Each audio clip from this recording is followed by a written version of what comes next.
Joaquín Sánchez Viñas ve de nou a Skin Tattoo, ja sent bit professional. Tattoo artist since 1980 as one in North and First. Tattoo artist in Spain, Kim Seda. The first legal tattoo studio in 1818 in Calafell and Lake. In 1892, I opened the first school tattoo artist in Europe, also in Calafell. In 1898, thought that the sterilization process in tattoo was not effective enough, and this led him to investigate further. 2 years later, he began to. Hola, som la Hanan i jo, la Laia, i presentarem una notícia de la violència de gènere. La Dora Lilia Gálvez, una dona de 44 anys, mestressa de casa del municipi de Buga, Valle, és la víctima de violència contra les dones més recent que hi ha a Colòmbia en l'últim any. Aquesta dona va patir una brutal pallissa, va ser violada, empalada i trobada moribunda per un dels seus fills en un domicili de la localitat. Les autoritats investiguen el crim per trobar el parador dels responsables. Els fets van passar a principi d'aquest mes, el 7 de novembre. Un dels fills de la dona no trobava la seva mare, que el dia anterior, segons diuen diversos mitjans colombians, havia anat a casa de la seva padrina per fer un treball de pintura a interior de casa, un treball amb el que pretenia guanyar diners. El fill es va trobar a la seva mare a terra, moribunda. Les ferides eren tan evidents que la seva mare va acabar anant al metge. Hola, som el Marc i jo, el Guim, i avui us presentarem les notícies. La paraula d'Artur Mas. El president del PDeCAT i expresident de la Generalitat, Artur Mas, ha admès que la majoria social a favor de la independència no és suficient i que li falta una mica de gruix. En una entrevista a UA1 Ràdio, Mas ha recordat que en les enquestes els partidaris de la independència no superen el 50%. S'ha avançat molt, hi ha la base i els pilars, però no n'hi ha prou. Necessitem una mica més. Vol dir que hem de convèncer més persones, ha afegit.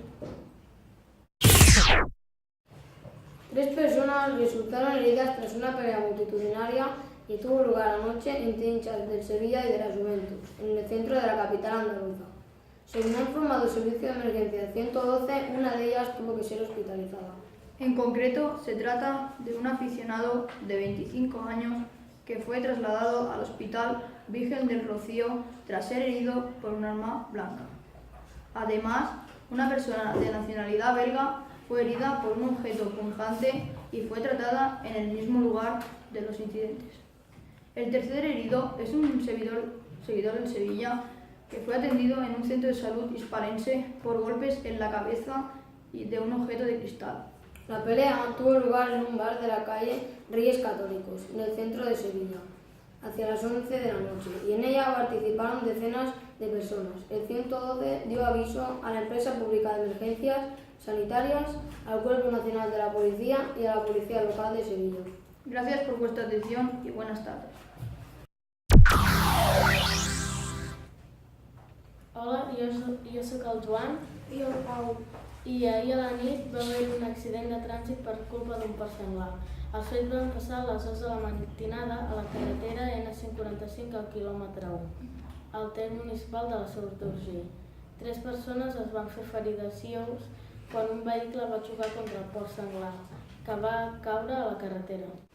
A causa de la tompada, 2 cotxes més van xocar entre ells i els ferits són els conductors dels 3 vehicles. Donald Trump promete deportar hasta 3 millones de inmigrantes irregulares. Hola, somos Joel, Gerard y Martí, del canal Sins Carraner. Hoy os informamos del presidente de Estados Unidos, Donald Trump, se propone a expulsar del país cuanto antes hasta 3 millones de personas indocumentadas. Según sus cálculos, esa podría ser la cifra de inmigrantes irregulares que tienen algún tipo de antecedentes delictivos. A la continuación, el presidente dice que cuando hay hecho la frontera, decidirá el destino de los restantes de papeles. Trump comenzó su campaña electoral el 16 de junio de 2015, diciendo que los inmigrantes mexicanos eran narcotraficantes, criminales y violadores.